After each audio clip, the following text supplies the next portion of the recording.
Buenos días, hoy les voy a mostrar un video de YouTube, en verdad una parte de un video de YouTube, de un canal educativo de otro país, donde muestra de una forma muy gráfica cuánto suman los ángulos interiores de un triángulo.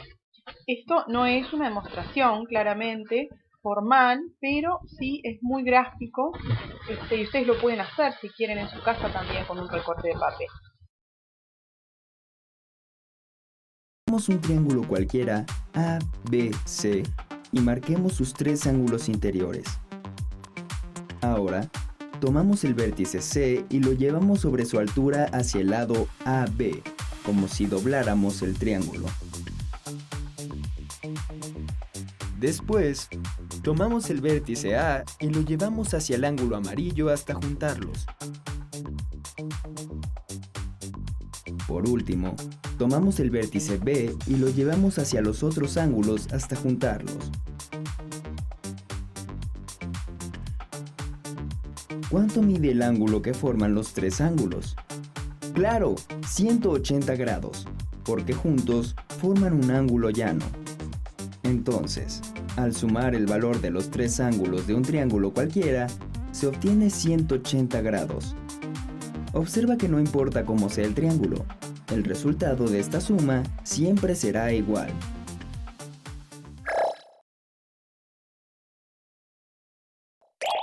Tracemos un triángulo cualquiera, ABC, y marquemos sus tres ángulos interiores y denotémoslos por A, B y C respectivamente.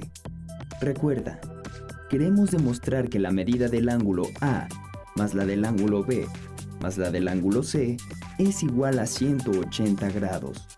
Para probar la hipótesis, la suma de los ángulos interiores de un triángulo es igual a 180 grados, haremos un trazo auxiliar. Desde el vértice A, trazamos una recta paralela al lado opuesto, que en este caso es BC, la cual debe pasar por A. Hacer un trazo auxiliar es común en geometría para poder identificar o buscar otras figuras que permitan probar las hipótesis que se plantean. Marquemos de color naranja y magenta los ángulos que se forman entre los lados del triángulo y la recta auxiliar, y denotémoslos D y E. Observa que la recta transversal CA corta a las dos rectas paralelas BC y la auxiliar. Como las rectas son paralelas, los ángulos C y D, que son alternos internos, son congruentes, es decir, iguales. Por lo tanto, el ángulo C es igual al ángulo D.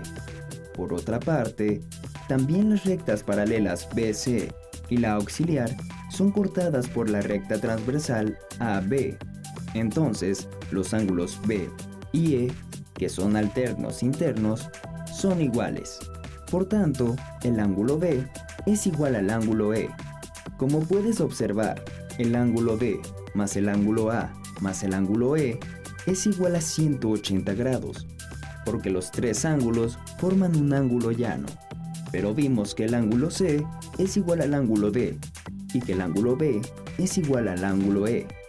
Entonces, cambiamos el ángulo D por el ángulo C y el ángulo E por el ángulo B. Así, demostramos que la suma de los ángulos interiores de un triángulo es 180 grados. Observa que no importa cómo sea el triángulo que se trace, dado que en este razonamiento no se utilizaron las características de los lados o de los ángulos del triángulo.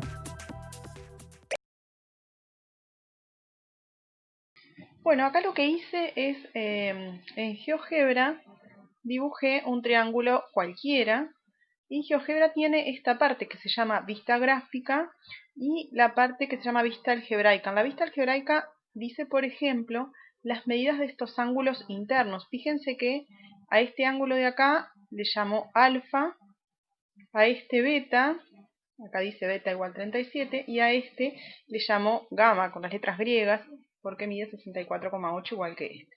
Y GeoGebra tiene la característica de ser un software de geometría dinámica que me permite mover este triángulo y automáticamente las medidas de los ángulos las va actualizando. Por eso se llama que es dinámico. Entonces yo lo que voy a hacer es generar una variable llamada suma, Y a la variable suma la voy a definir como alfa más beta más gamma. Entonces, automáticamente, acá me aparece la variable suma.